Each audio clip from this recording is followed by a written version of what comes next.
بسم اللہ الرحمن الرحیم الحمد للہ رب العالمین والصلاة والسلام علی رسول اللہ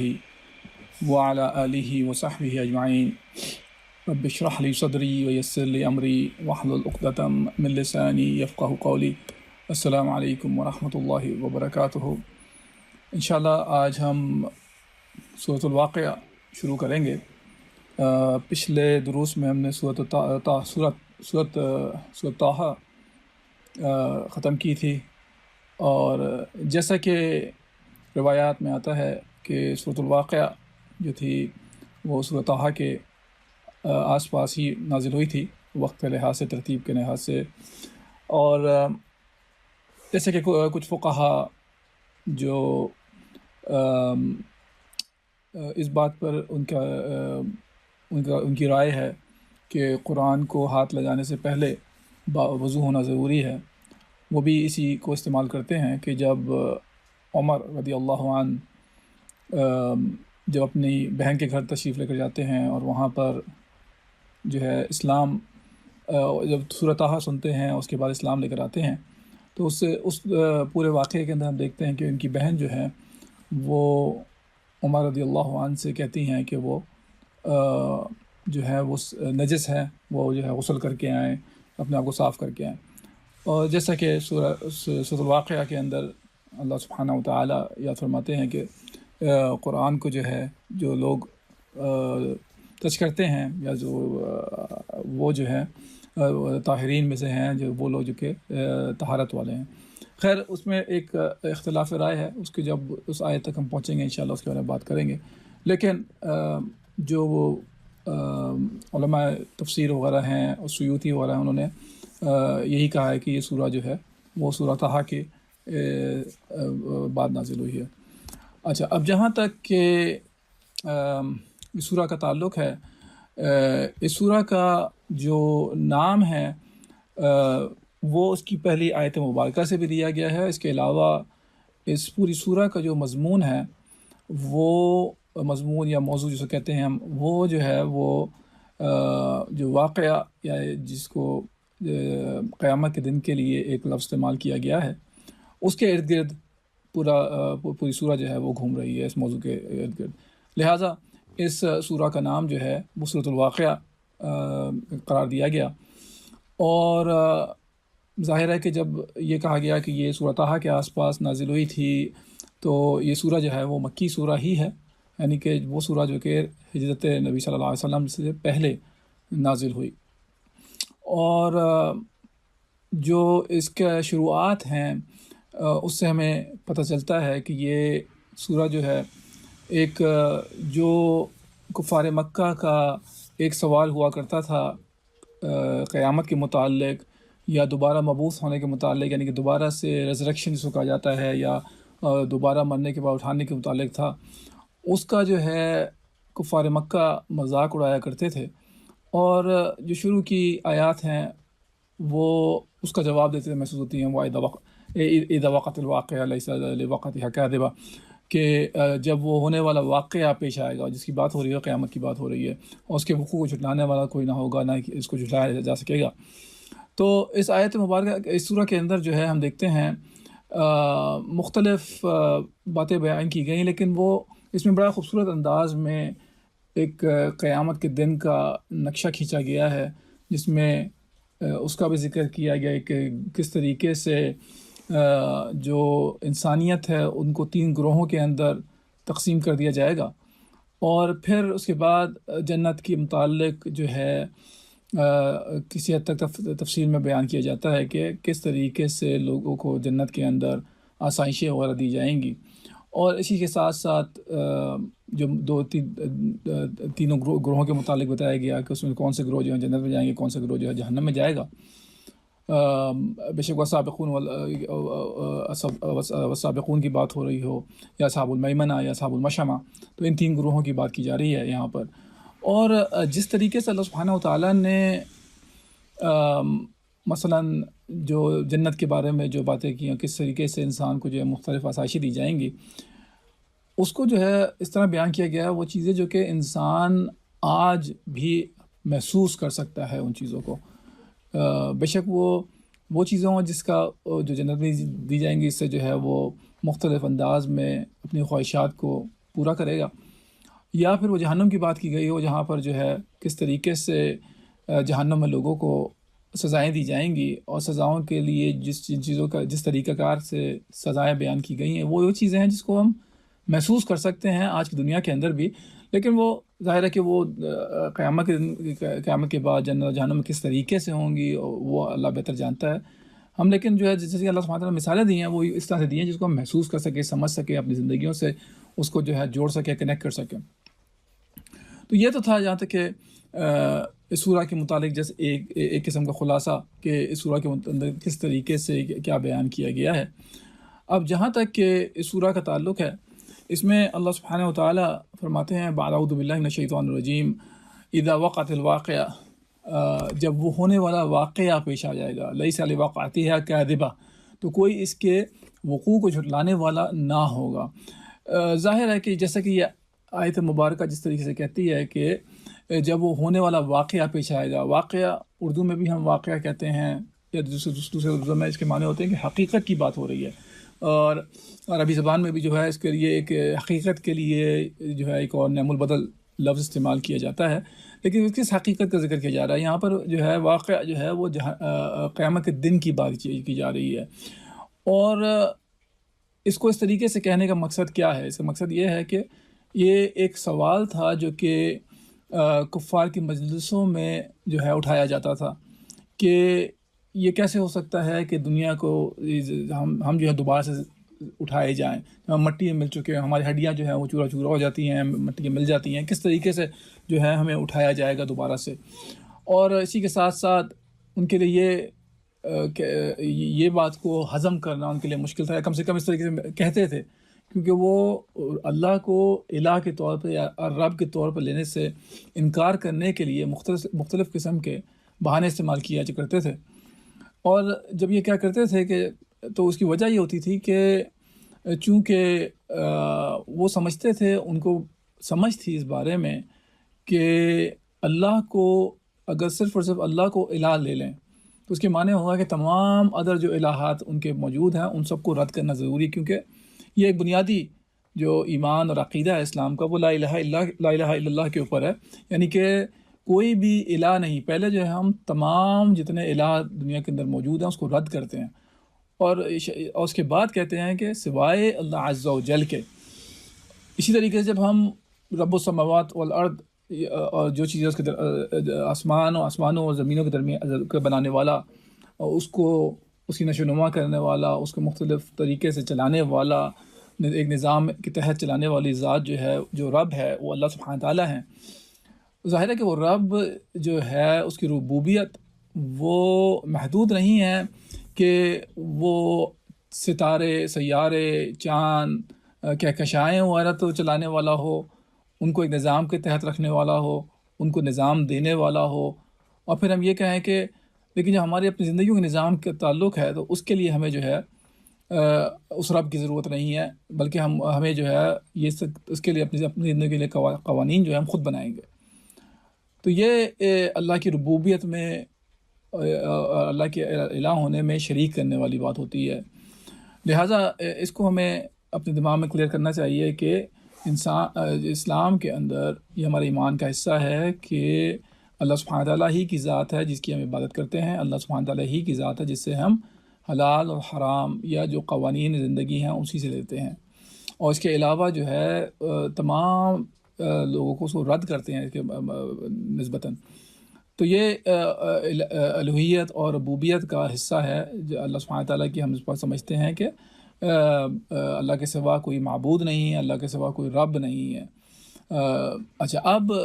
ظاہر ہے کہ اس کے رب کے معنی لغوی معنوں میں بھی لیا جاتا ہے کہ مثلا کسی کو اگر ہم رب الدار کہتے ہیں کہ گھر کا چلانے والا،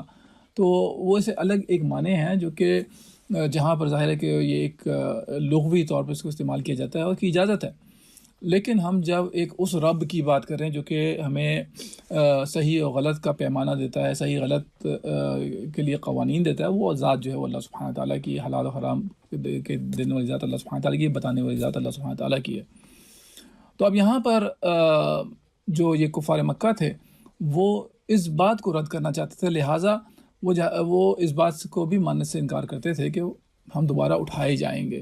دوبارہ اٹھائے جانے کے معنی جو ہوتے ہیں کہ یعنی کہ مرنے کے بعد اللہ سبحانہ تعالیٰ ہمیں دوبارہ سے زندگی بخشیں گے، اور وہاں پر جو ہے ہمارے اعمال ہیں اس کے متعلق ہمارا حساب کتاب ہوگا۔ اب جب ہم اس بات کے معنی پھر یہ ہوتے ہیں کہ اگر حساب ہوگا تو اس کے معنی ہے کہ ہمیں اپنی زندگیوں کو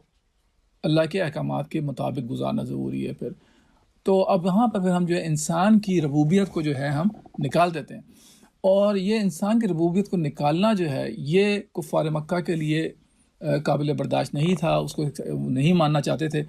اور اسی طریقے سے جو لوگ ایمان لے کر آئے وہ اس الہ کی اور رب کی تعریف کو صحیح طریقے سے سمجھتے ہوئے لے کر آئے تھے ایمان، اور لہٰذا آج بھی ہم جب دیکھتے ہیں کہ جو لوگ در حقیقت اسلام کے خلاف اپنے جھنڈے بلند کرتے ہیں یا آواز بلند کرتے ہیں مختلف آواز میں یا پھر مادی طور پر بھی، وہ در حقیقت اس بات کو رد کر رہے ہیں ساتھ ساتھ کہ اللہ سبحانہ تعالیٰ کی ذات ان سے احتساب کرے گی، ان کا جو ہے حساب کتاب کیا جائے گا، ان سے حساب لینے والی ذات اللہ سبحانہ تعالیٰ کی ہے، قیامت کے دن دوبارہ اٹھائے جائیں گے۔ بے شک وہ منہ سے کہیں یا نہ کہیں، لیکن ان کے عمل سے یہ ظاہر ہوتا ہے۔ اچھا، اور اس کے بعد اللہ سبحانہ جو کہتے ہیں اذا وقعت الواقعہ لیس لوقعتہ کاذبہ، تو کوئی اس کے وقوع کو جھٹلانے والا نہ ہوگا۔ جب یہ ہو جائے گی اس وقت جو ہے کوئی ایسا شخص نہیں ہوگا جو کہ اس کو جھٹلا سکے، کیونکہ جو صورتحال ہوگی جیسا کہ اللہ سبحانہ تعالیٰ آگے چل کے فرماتے بھی ہیں کہ خافضۃ الرافعہ، کہ وہ تہ و بالا کر دینے والی آفت ہوگی۔ کس کی بات ہو رہی ہے؟ وہ قیامت کا جو دن آئے گا۔ تہ و بالا کے متعلق جو ہے اس کے معنی جو ہے وہ خافضہ اور رافع جو کہا جا رہا ہے، رافع ہوتا ہے کہ اٹھانے والا، خافضہ نیچے لانے والا، یعنی کہ یہ وہ دن ہوگا جب ہر چیز جو ہے وہ الٹ پلٹ کر کے رکھ دی جائے گی۔ آج ہم جس کو ایسے لوگ بھی ہوں گے جو اس دنیا کے اندر آج بہت بڑی عزت کے حامل ہیں یا تھے، اور جب قیامت کے دن کو اٹھایا جائے گا تو وہ جو ہے ذلیل و خوار ہو جائیں گے۔ اور ایسا بھی ہو سکتا ہے کہ آج کے دور کے اندر یا ہم سے پہلے یا ہمارے آنے کے بعد کچھ لوگ ایسے بھی ہوں گے جو کہ اس دنیاوی طور پر نظر آتے ہوں کہ وہ فقراء مساکین میں سے ہیں، گرے پڑے نظر آئیں گے اس لحاظ سے کہ جس کو معاشرے کے اندر جہاں پر مثلاً لوگوں کو صرف اور صرف مادی جو بھی ترقی انہوں نے کی ہو یا ان کے پاس موجود ہو جتنی مادی طاقت وغیرہ، اس کے لحاظ سے ان کو دیکھا جاتا ہے، تو اس وجہ سے اس دنیا میں شاید وہ نظر آتے ہوں کہ وہ نچلے درجے کے لوگ نظر آ رہے ہیں دیکھنے کو، لوگوں کو، ان لوگوں کی نظروں میں کم سے کم اللہ سبحانہ تعالیٰ ان کو جو ہے کہیں اور اونچا اٹھا لے گا۔ لہٰذا جو قیامت کا نقشہ کیا جا رہا ہے، قیامت کے دن جو ہے چیزیں تہ و بالا ہو جائیں گی، جن کو آپ شاید سمجھتے ہوں آج کے دور کے اندر دنیا میں لوگ سمجھتے ہوں کہ یہ بڑے اونچے درجے والے لوگ ہیں، لیکن اگر انہوں نے اللہ سبحانہ تعالیٰ کے احکامات کے مطابق زندگی نہیں گزاری ہوگی تو ہو سکتا ہے کہ وہ آخرت کے اندر جو ہے ان کو جو ہے وہ ان کو ذلیل و خوار ہونا پڑ جائے۔ خیر، آگے پھر اللہ سبحانہ فرماتے ہیں اذا رجت الارض رجا، کہ زمین اس وقت پوری کی پوری زمین کو ایک قسم کا زلزلہ طاری ہو جائے گا، ہلا ڈالی جائے گی۔ یہاں پر جو ہے اس کی بات نہیں ہو رہی ہے کہ جیسے آج جب زمین کے اندر کہیں زلزلے آتے ہیں ایک مقام کے اوپر یا دوسرے مقام کے اوپر، یہاں پر پوری کی پوری زمین کی بات ہو رہی ہے۔ اذا رجت الارض رجا، زمین اس وقت یکبارگی جو ہے وہ ہلا دی جائے گی۔ وبست الجبال بصا، اور پہاڑ اس طرح ریزہ ریزہ کر دیے جائیں گے، فکانت ہباء منبثا، کے پراگندہ غبار بن کر رہ جائیں گے۔ جیسا کہ ہم پہلے صورتوں کے اندر اس بارے میں ذکر کر چکے ہیں کہ پہاڑوں کے ساتھ کیا کیا جائے گا۔ پہاڑ جو ہیں مثلاً جو ہے کالعہن المنفوش، وہ روئی کی دھنی کی طرح جو ہے اڑ رہے ہوں گے، جہاں آج جو ہے نظر آتا ہے کہ یہ بہت بڑے بڑے تودے ہیں پتھروں کے، پہاڑ جو ہیں، اور ان کو ایک انسان جو ہے اس کو ہلا نہیں سکتا ہوتا اپنی طاقت سے، اور اس کے بارے میں اللہ سبحانہ تعالیٰ سے بیان فرماتے ہیں کہ وہ جو ہے وہ ریزہ ریزہ ہو جائیں گے، بلکہ ایسے ریزہ ہوں گے کہ ان کا ایک قسم کا غبار اٹھے گا اس میں سے۔ تو یہ ایک ایسا نقشہ کھینچا جا رہا ہے قیامت کا جو کہ انسان کو سوچنے پہ مجبور کرے، تاکہ ان کو یاد دہانی کرائی جا رہی ہے ان کفار مکہ کو بھی جو کہ اس بات کو رد کریں۔ ان ساری باتوں کو بتانے کا مقصد ساتھ ساتھ یہ ہے کہ اگر ایک شخص اگر عقل رکھتا ہو تو وہ اسے سبق حاصل کر سکتا ہے، کیونکہ یہ بڑی ہی بے وقفانہ قسم کی بات ہے کہ ایک شخص یہ تو ماننے کو تیار ہو جائے کہ انسان موجود نہیں تھا، اس کا وجود نہیں تھا، لیکن وہ وجود میں آ گیا اپنے آپ ہی. یعنی کہ لاکھوں کروڑوں اربوں خربوں قسم کی مختلف پروبیبلٹیز ہیں ایک عمل کو آنے کے لیے کہ ہمارے مالیکیولز وغیرہ جو اس طرح سے ملنے کہ انسان بن جائے اس سے. اس بات کو تو وہ بغیر کسی ثبوت کے ماننے کو تیار ہیں، لیکن اس بات کو ماننے سے انکار کرنا کہ اگر یہ ایک دفعہ ہو سکتا ہے تو اس کو دوبارہ کیوں نہیں ہو سکتا، اس کو انکار کرتے ہیں. اور ہم یہ نہیں کہہ رہے ہیں کہ اپنے آپ کو، ہم تو یہ کہہ رہے ہیں کہ ایک بنانے والی ذات ہے جس نے ہمیں بنایا، تو اس کے لیے کیسا مشکل ہو سکتا ہے کہ ہم کو دوبارہ سے بنا لے. دوبارہ بنانا تو پھر کہیں ایک آسان عمل ہوتا ہے نسبتاً پہلی دفعہ بنانے کے. خیر آگے پھر اللہ سبحانہ فرماتے ہیں وَكُنْتُمْ أَزْوَاجًا ثَلَاثًا، تم لوگوں کو اس وقت 3 گروہوں میں تقسیم کیے جاؤ گے. اب اگرچہ یہ ان لوگوں سے ہے جنہیں یہ کلام سنا جا رہا ہے کہ ان کو کہ جو اس سوال کو اٹھا رہے ہیں کہ قیامت آئے گی کہ نہیں آئے گی، لیکن یہ اصل میں اور یا جو ہے جو اس وقت جو لوگ موجود ہیں اس دنیا کے جب رسول اللہ صلی اللہ علیہ وسلم کے دور کے اندر، لیکن یہ در حقیقت جو ہے یہ تمام نوع انسانی کی بات ہو رہی ہے کہ تمام انسان جب قیامت کے دن اٹھائے جائیں گے ان کو 3 گروہوں کے اندر جو ہے وہ تقسیم کر دیا جائے گا. اور وہ 3 گروہ کون سے ہیں؟ فَأَصْحَابُ الْمَيْمَنَةِ مَا أَصْحَابُ الْمَيْمَنَةِ، دائیں بازو والے. دائیں بازو والوں کی خوش نصیبی کیا کہنے کہ ما اصحاب المیمنہ، کہ ان کی کیا خوش نصیبی ہوگی. میمنہ ہم دیکھتے ہیں عربی زبان کے اندر، قرآن کے اندر، اس سے پہلے بھی ہم سورۃ طٰہٰ کے اندر بھی دیکھ چکے ہیں، اصحاب المیمنہ کے متعلق بات کر چکے ہیں. اصحاب المیمنہ جو ہے اس کے ایک لغوی معنی تو نکلتے ہیں، ایک سیدھے ہاتھ کے بھی ہیں، لیکن اگر اس کو ہم دیکھتے ہیں یمن سے، تو یمن جو ہے میمنہ یمن سے بھی ہو سکتا ہے، جس کے معنی ہیں نیک چال ہونا، نیک شخص ہونا. اگر اس کو ہم اس کے جو ہے معنی اگر ہم لیں گے سیدھے ہاتھ والا، یعنی کہ تو وہ جو ہے یہاں پہ لغوی معنی میں نہیں ہے. در حقیقت یہاں پہ در حقیقت جو بات ہو رہی ہے یہ عالی مرتبہ لوگوں کی بات ہو رہی ہے، وہ لوگ جو کہ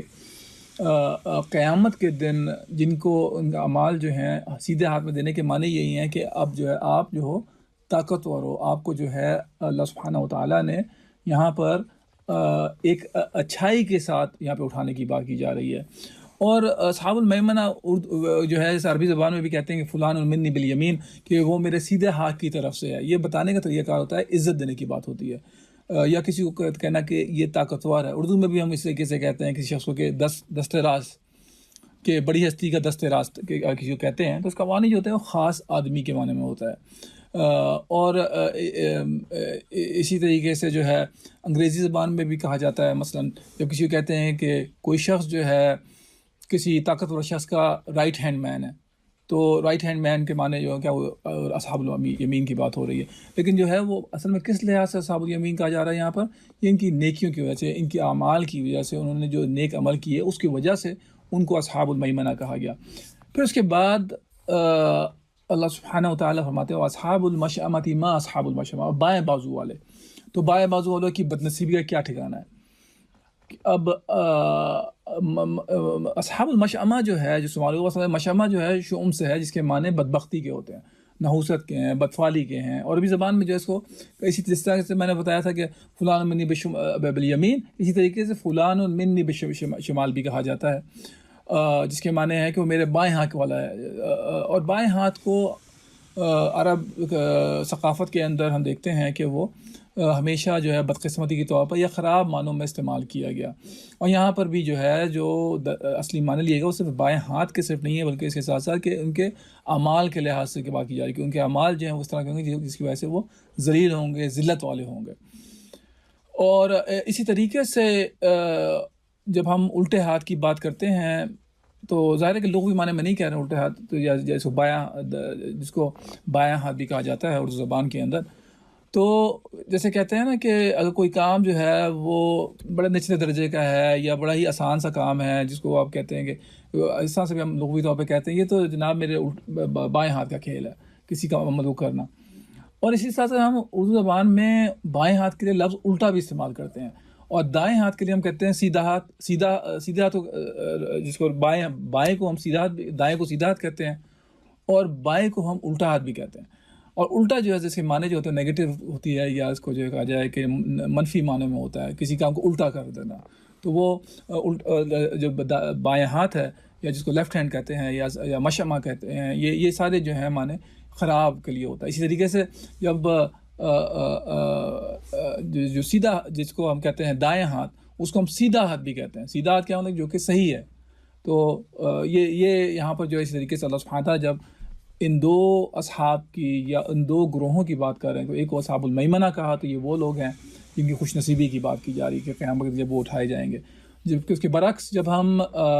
اصحاب المشأمہ کی بات کرتے ہیں تو اصحاب المشأمہ جو ہیں وہ بائیں ہاتھ والے جو کہا ہے ان کی بد نصیبی کی طرح بات کی، ان کی بدبختی کی بات کی جا رہی ہے۔ پھر اس کے بعد اللہ سبحانہ تعالیٰ تیسرے گروہ کی بات کرتے ہیں، والسابقون السابقون، اور آگے والے تو پھر آگے والے ہی ہیں، اولئک هم المقربون، کہ وہی تو مقرب لوگ ہیں۔ اب یہاں پہ جب سابقین کی بات ہو رہی ہے، ویسے تو سابق کے معنی ہوتے ہیں آگے والا، لیکن یہاں پر جو ہے اس آگے جو ہے وہ صرف ایک مادی طور پہ آگے کی بات نہیں ہو رہی ہے، بلکہ یعنی کہ مٹیریلسٹکلی یا فزیکل طریقے سے نہیں، بلکہ یہاں پہ جو ہے آگے سے مراد ہے جو کہ نیکیوں میں آگے نکل جانے والا، یا حق پرستی میں سب سے سبقت لے کے جانے والا۔ جو سبقت کی بات ہو رہی ہے یہاں پہ، سابقون جو ہے ایک سبقت والا، آگے والا، لیکن کس کام کے اندر؟ بھلائی کے کام کرنے میں۔ اس کا اللہ اس کے رسول کی جو ایک یہ دعوت تھی اس پہ لبیک کہنے والا، جو چیز اللہ سبحانہ وتعالیٰ نے جس چیز کا حکم دیا ہو اس میں بڑھ چڑھ کے سب سے آگے ہونے والا، تو ان کو جو ہے کہا گیا کہ یہ والسابقون السابقون۔ اور پھر ان کے بارے میں ان کی تعریف اس طرح سے کہ اولئک هم المقربون، یہ تو وہ لوگ ہیں جو کہ مقرب لوگ ہیں، اللہ سے قریب، یعنی کہ اللہ سے قریب کے معنی کیا ہوتے ہیں کہ جنہوں نے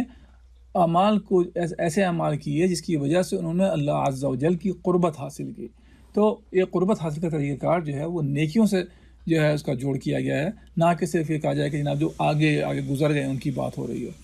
اچھا، پھر اللہ سبحانہ تعالیٰ فرماتے ہیں فی جنات النعیم، کہ ان کے بارے میں کہہ رہے ہیں کہ یہ وہ لوگ ہیں جو کہ نعمت بھری جنتوں میں رہیں گے، ثلۃ من الاولین، اگلوں میں سے بہت ہوں گے، وقلیل من الاخرین، اور پچھلوں میں سے بہت کم ہوں گے۔ اب جہاں تک کہ اس کا تعلق ہے کہ ثلۃ من الاولین وقلیل من الاخرین، کہ یہ اگلے لوگوں میں سے بہت ہوں گے اور بعد میں آنے والوں میں سے پچھلوں میں سے کم ہوں گے، اس کے کیا معنی ہیں؟ اس کے بارے میں مفسرین جو ہیں اس کے تین معنی لیتے نظر آتے ہیں، اور تینوں صحیح ہو سکتے ہیں۔ ایک گروہ کا جو مفسرین جو ہے وہ یہ کہتا ہے کہ اس کا معنی ہے کہ ایک گروہ کا خیال ہے کہ آدم علیہ السلام سے لے کر رسول اللہ صلی اللہ علیہ وسلم کے دور تک کی جتنی امتیں گزری، ان میں سے جو ہے بہت سارے لوگ ہوں گے جو کہ سابقون و سابقون میں سے ہوں گے، اور جو رسول اللہ صلی اللہ علیہ وسلم کی امت میں سے ہیں جو کہ ان کے بعد آئے، تو وہ جو ہیں وہ کم ہوں گے تعداد کے اندر۔ اچھی، دوسری سمجھ کہتی ہے کہ یہاں پہ بات ہو رہی ہے، نہیں جی، یہ بات ہو رہی ہے جو رسول اللہ صلی اللہ علیہ وسلم کی امت کے لوگ ہیں، ثلۃ من الاولین، ان میں سے جو رسول اللہ صلی اللہ علیہ وسلم کے قریب تھے، صحابہ کرام ہیں، تابعین ہیں، تبع تابعین، یہ قریب کی ان رسول صلی اللہ علیہ وسلم سے جو قریب کی جو نسلیں ہیں، ان میں سے تو بہت سارے ہوں گے، لیکن اس کے بعد جو قیامت تک اور بہت ساری نسلیں آئیں گی اس کے بعد کی، ان گروہوں میں سے جو ہے طبقہ جو ہے قلیل من الاخرین، بہت چھوٹا ہوگا۔ تو یہ دوسری اس کے متعلق سمجھ ہے کہ یعنی کہ چونکہ ہمیں معلوم ہے کہ صحابہ کرام جو ہیں وہ ہمیں معلوم ہے کہ وہ لوگ ہیں جو کہ ظاہر ہے کہ جنہوں نے رسول اللہ صلی اللہ علیہ وسلم کی جو دعوت دین تھی اس کو انہوں نے لبیک کہا، اور جس کے بارے میں رسول اللہ صلی اللہ علیہ وسلم نے کہا کہ یہ میری بہترین قرن جس کو کہا جاتا ہے یا جنریشن ہے، اور اس کے بعد اس کے بعد کی ہوگی، پھر اس کے بعد کی اس کے بعد والی ہوگی، پھر اس کے بعد رسول اللہ نے سکوت اختیار کیا۔ تو بہترین جس کو ہم جنریشن کہتے ہیں یا قرن کہتے ہیں وہ صحابہ کرام کی ہے ظاہر ہے۔ تو اس کی وجہ سے دوسری سمجھ ہے کہ ثلۃ من الاولین، کہ جو شروع کے جو مسلمان ہوئے ہیں رسول اللہ کے اوپر ایمان لے کر آئے ہیں ان میں سے تو بہت سارے ہوں گے، لیکن اس کے بعد والے جو ہوں گے کم ہوں گے۔ اچھا، اب جو تیسری سمجھ ہے جو کم کی بات ہو رہی ہے اس کے معنی ضروری نہیں کہ ہم نمبر کی بات ہو رہی ہو، یہاں جو ہے اس کی بات ہو رہی ہے کہ نسبتاً، یا جس کو کہا جاتا ہے کہ فیصد اگر ہم دیکھ رہے ہوں تو ریشو کے لحاظ سے اگر ہم دیکھ رہے ہوں تو صحابہ کا جو گروہ تھا اس میں سے تو بہت سارے، یعنی کہ جو ایک بہت زیادہ پرسنٹیج جو ہے وہ اس میں سے ہوگا سابقون و سابقون میں سے. لیکن اس کے بعد جو لوگ آگے جنریشن آتی جاتی ہیں اور نسلیں آ رہی ہیں، اس کے اندر جو ہے نمبر تو شاید بڑھ جائے. مثلا آج جو ہے ہماری مسلمانوں کی آبادی جو ہے وہ 2 بلین کے قریب ہے. اگر 2 بلین ہے تو اب 2 بلین کے اندر جو ہے انشاءاللہ کافی سارے ہوں گے جو سابقون و سابقون میں سے ہوں گے. اللہ سبحانہ تعالیٰ ہمیں بھی ان میں سے بنائے. لیکن جو ریشو کے لحاظ سے اگر ہم دیکھیں گے تو بہت چھوٹا طبقہ شاید نکلے. جب ہم صحابہ کرام کے گروہ کو دیکھتے ہیں اور نسبتاً آج مسلمانوں کا جو گروہ ایک امت ہے اس کو دیکھیں تو اس میں اگر ہم پرسنٹیج نکالنے کی کوشش کریں، ریشو دیکھیں تو ہم دیکھیں گے کہ اس میں نمبر کم نظر آئے گا. یہ دوسری سمجھ ہے. تیسری سمجھ جو ہے اس کے متعلق یہ ہے کہ ثلۃ من الاولین و قلیل من الاخرین کے معنی ہے کہ ہر امت جو ہر انبیاء کی جو تھیں ان میں جو ہے جو شروع کے جو ہوں گے اس میں زیادہ تعداد ہوگی جو کہ سابقون و سابقون میں سے ہوں گے، جبکہ جو بعد کی ان کی امتوں کے آنے لوگ ہوں گے ان میں بہت کم لوگ ہوں گے جو کہ اس گروہ میں سے ہوں گے، اس کیٹیگری میں سے ہوں گے جس کا ذکر کیا گیا. اچھا، تو یہ تینوں مختلف سمجھ ہیں مفسرین کی، اور اس کو ہم تینوں کو بھی لے سکتے ہیں اسی طریقے سے جیسا بیان کی گئی ہیں. اچھا، اس کے بعد اللہ سبحانہ تعالیٰ جو ہے اب یہاں پر شروع کرتے ہیں سابقون و سابقون کے متعلق کو کس طریقے سے جو ہے وہ جنت کے اندر ان کو مختلف قسم کی آسائشیں دی جائیں گی. اور یہ آسائشیں جیسے بیان کی گئی ہیں یہ انسان اس کو محسوس کر سکتا ہے ان چیزوں کو. مثلا یہاں پہ فرماتے ہیں اللہ سبحانہ تعالیٰ اعلیٰ سرر موضوعہ کہ وہ تختوں پہ جو ہے بیٹھے ہوں گے، مردع تختوں پر ہوں گے، متکئین علیہ متقابل، تکیے لگائے آمنے سامنے بیٹھیں گے، یطوف علیہم ولدان مخلدون، ان کے مجلسوں میں ابدی لڑکے شراب چشمہ جاری شراب لے کے دیں گے، ان کو دیں گے، یا ان کے ارد گرد جو ہے طواف کر رہے ہوں گے. اب یہاں پر جو لڑکوں کا ذکر کیا گیا اس کے بارے میں مفسرین جو ہیں وہ مختلف قرآن کی آیات سے احادیث مبارکہ سے جو ہے اس کے معنی بیان کرتے ہیں کہ یہاں پر جو ہے یطوف علیہم ولدان کی جو بات ہو رہی ہے تو وہ ولدان مخلدون جو کہ ہمیشہ جو ہے وہ اسی عمر میں رہیں گے، وہ کس کی بات ہو رہی ہے؟ تو یہاں پر جو خاص جو کہ ایک کی جاتی ہے تفسیر وہ یہ کہ یہ وہ بچے ہوں گے جو کہ اس دنیا میں مشرکوں کے بچے بھی ہو سکتے ہیں جو کہ اس دنیا کے اندر جو ہے وہ اپنی بلوغت کو پہنچنے سے پہلے اگر ان کا انتقال ہو جاتا ہے تو ان کو جو ہے جنت کے خادموں کے طور پر وہاں پہ رکھا جائے گا. ظاہر ہے کہ ان کو جو ہے سزا کی بات نہیں ہو رہی ہے ان کے لیے. تو یہاں پر جو اللہ سبحانہ تعالیٰ فرماتے ہیں کہ یطوف علیہم ولدان مخلدون، ان بچوں کی بات ہو رہی ہے. اس کے بارے میں اور سورہ کے اندر بھی انشاءاللہ ہم بات کریں گے آگے چل کر. اچھا، اس کے بعد اللہ سبحانہ تعالیٰ بِأَكْوَابٍ وَأَبَارِيقَ وَكَأْسٍ مِّن مَّعِينٍ، لبریز پیالے اور ساغر یہ دوڑتے پھرتے ہوں گے. کس کی بات ہو رہی ہے؟ انہی ولدان کی. لا يصدعون عنها ولا ينزفون، جسے پی کر نہ ان کا سر چکرائے گا نہ ان کی عقل میں فطور آئے گا. اب یہاں پر جو بات کی جا رہی ہے یہ مختلف قسم کی جو شرابیں وغیرہ ان کو دی جائیں گی، مشروبات دیے جائیں گے، وہ جنت کے جو ہوں گے اس کے بارے میں بات ہو رہی ہے کہ ظاہر ہے کہ اس سے جو ہے کوئی کسی قسم کی تکلیف نہیں ہوگی. جنت میں جو ہے ظاہر ہے کہ انسان کو تکلیف نہیں دی جائے گی. تو آج جو دنیا کے اندر جو لوگ مختلف مشروبات وغیرہ پیتے ہیں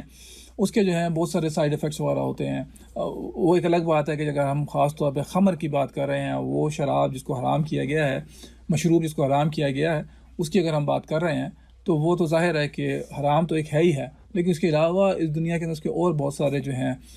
سائیڈ ایفیکٹس یا جس کو کہا جاتا ہے کہ مختلف قسم کے خراب اثرات بھی ہوتے ہیں انسان کی جسم کے اوپر اور اس کی نفسیات کے اوپر، اس کے دماغ وغیرہ کے اوپر. لیکن قیامت کے دن جو ذکر کیا جا رہا ہے جب ان لوگوں کو دیا جائے گا، جو جنتی لوگ ہیں یہاں پہ جو سابقون کی بات ہو رہی ہے، تو ان کو جو ہے کوئی بھی کسی قسم کا جو ہے برا اثر اس کا کوئی نہیں ہوگا ان کے اوپر. پھر اللہ سبحانہ وفا کہتے ہیں مما یتخیرون، ان کے سامنے طرح طرح کے پھل پیش کیے جائیں گے جسے چاہیں چن لیں. ولحم طیر مما یشتہون، اور پرندوں کے مختلف گوشت دیے جائیں گے جس میں سے جو چاہیں وہ اس کو لے سکتے ہیں. اب یہاں پر دوبارہ جب فاکہات کی بات ہو رہی ہے یعنی کہ پھلوں کی بات ہو رہی ہے یا پرندوں کے گوشت کی بات ہو رہی ہے، یہ وہ چیزیں ہیں جس کے بارے میں ہمیں علم ہے کہ جب پھلوں کی بات کی جاتی ہے تو اس کے کیا معنی ہوتے ہیں. اسی طریقے سے جب ہم گوشت کی بات کرتے ہیں پرندوں کی، اس کے کیا معنی ہیں، تاکہ انسان جو ہے اللہ سبحانہ تعالیٰ وہ اس قسم کی مثال دیتے ہیں جس سے ہم اپنے آپ کو کنیکٹ کر سکیں ان چیزوں کے ساتھ، اور اس چیزوں کو محسوس کر سکیں کہ اللہ سبحانہ تعالیٰ کی ذات نے ہمیں جو وعدے کیے ہیں وہ کیا ہیں، تاکہ انسان اس کی جستجو میں لگ جائے، اس کو حاصل کرنے کے لیے کام کرنے میں جو ہے وہ لگ جائے. اچھا، پھر اس کے بعد اللہ سبحانہ تعالیٰ فرماتے ہیں کہ وحور عین، اور ان کے لیے خوبصورت آنکھوں والی حوریں ہوں گی، کامثال اللؤلؤ المکنون، اور ایسی حسین جیسے چھپا کر رکھے ہوئے موتی. اسی طریقے سے یہاں پہ حورین کی بات ہو رہی ہے. حورین جو ہے یہ ان کی بھی تعریف ہے کہ جو ایک اللہ سبحانہ تعالیٰ کی ایک مخلوق کہا جائے، جو کہ نیک لوگوں کو قیامت کے دن دی جائیں گی، اور ان کی جو اللہ سبحانہ تعریف بتاتے ہیں، صحیح کہا، مثال اللؤلؤ المکنون کے ایسے جیسے چھپے ہوئے موتی، جن کو جو ہے تشبیہ دی جا رہی ہے ایک قسم کے استعارۃ. اللہ سبحانہ فرما رہے ہیں کہ اس کے کیا معنی، کس قسم کی ہوں گی خواتین وغیرہ جو کہ دی جائیں گی. جزاء بما كانوا يعملون، اور یہ سب کچھ ان اعمال کی جزا کے طور پر ملے گا جو دنیا میں کرتے رہے ہیں. لا يسمعون فيها لغوا ولا تأثيم، وہاں جو کوئی بے ہدہ کلام یا گناہ کی بات نہ سنیں گے. اب اس کے بعد اللہ سبحانہ فرماتے ہیں الا قلیلا سلاما سلاما، جو بات بھی ہوگی وہ ٹھیک ٹھیک ہوگی یا سلام والی ہوگی. یہاں پر یہ بڑی لطیف سی بات ہے، بڑی خوبصورت انداز میں اللہ سبحانہ تعالیٰ نے بیان فرمایا. ایک تو یہ کہ یہاں پر جو ہے جو عمل ہم نے کیے اس دنیا کے اندر، اللہ سبحانہ تعالیٰ اس کا جو ہے یہ اس کی ایک جزا، اس کا ایک جو ہے اجر دے رہے ہیں اللہ سبحانہ قیامت کے اندر.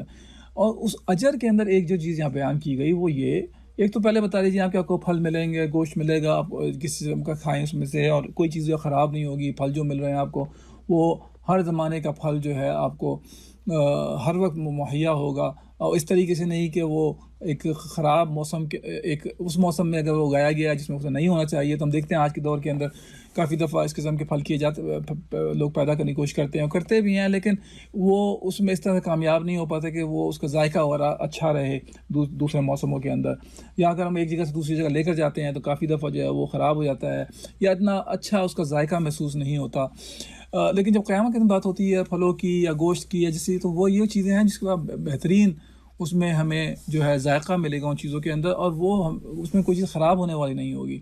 اور ان ساری باتوں کے درمیان میں یہ تو کھانے پینے کی چیز سمجھ آتی ہے ہمیں، لیکن اب یہاں پر اللہ سبحانہ لا يسمعون فيها لغوا ولا تأثيم، اور وہاں پہ کوئی بےہدہ کلام یا گناہ کی بات نہ سنیں گے. یہ ایک بڑی اچھی چیز ہے جو کہ ایک انسان، کوئی بھی ایک مہذب انسان، شریف انسان، وہ چاہتا ہے ہمیشہ کہ اس کے ساتھ جو ہے کوئی شخص نہ وہ اس کے ساتھ کوئی بےہدہ کلام کرے، نہ اس کے خلاف کرے کوئی بےہدہ کلام، اور نہیں چاہتے کہ آپ جو ہیں گناہ کی باتیں سنیں یا سنائیں کسی کو. تو یہاں پہ اللہ سبحانہ تعالیٰ یہ اس چیز کو ایک اجر کا حصہ بتاتے ہیں کہ انسان کو وہاں پر کوئی بےہدہ باتیں نہیں سنے گا، وہاں پہ وہ لغویات نہیں سنے گا، گناہ کی باتیں نہیں سنے گا. آج جو ہے معاشرہ اس طرح ہو چکے ہیں کہ جہاں پر لغویات جو ہیں وہ جگہ جگہ مختلف انداز میں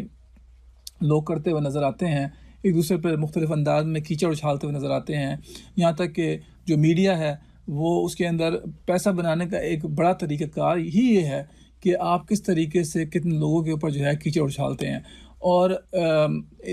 بے شک وہ اب سیاستدانوں کی آپ بات کر رہے ہوں، بے شک آپ وہ فلمی اداکاروں کی بات کر رہے ہوں، یا کسی بھی قسم کے سیلیبریٹیز وغیرہ ہیں، اس میں ہم دیکھتے ہیں کہ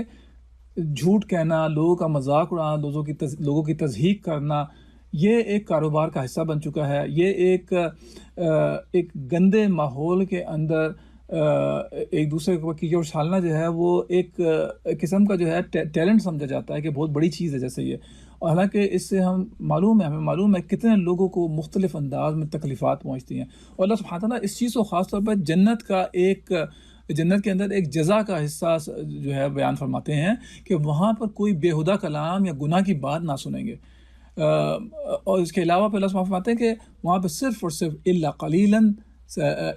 الا قیلا سلاما سلاما، اور صرف اور صرف وہاں کہا جائے گا الا قیلا سلاما سلاما، جو بات بھی ہوگی جو کہی جائے گی وہ سلاما سلاما، یعنی کہ ٹھیک ٹھیک کہی جائے گی.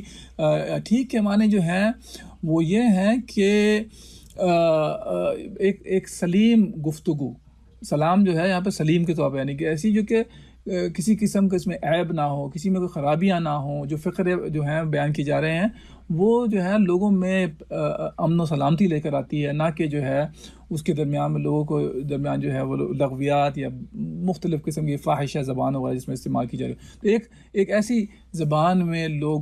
بات چیت کریں گے، ایک دوسرے سے ذکر کریں گے ایک دوسرے کا، جو کہ اس کو کہا جا رہا ہے کہ الا قیلا سلاما سلاما، جو بات بھی ہوگی وہ سلام والی ہوگی، نہ کہ جس میں جو ہے لوگوں کا مذاق اڑایا جائے یا لوگوں کی تضحیک کی جائے. تو یہ اللہ سبحانہ تعالیٰ یہاں پر پہلے گروہ کے متعلق بات کرتے ہیں، سابقون و سابقون. اس کے بعد آگے چل کے اگلی آیت مبارکہ میں انشاءاللہ ہم آنے والے ہفتوں میں بات کریں گے اصحاب المیمنہ کی، اصحاب المشأمہ کی، اور پھر اس کے بعد جو ہے آگے جو باقی مضامین کے بارے میں بات ہوئی ہے اس کو باقی سورہ کے اندر کریں گے انشاءاللہ. آج کے درس کو ہم انشاءاللہ یہیں پہ روکتے ہیں. اگر اس کے متعلق کوئی سوال یا کامنٹ ہے تو میں انشاءاللہ اس کو جواب دینے کی کوشش کروں گا.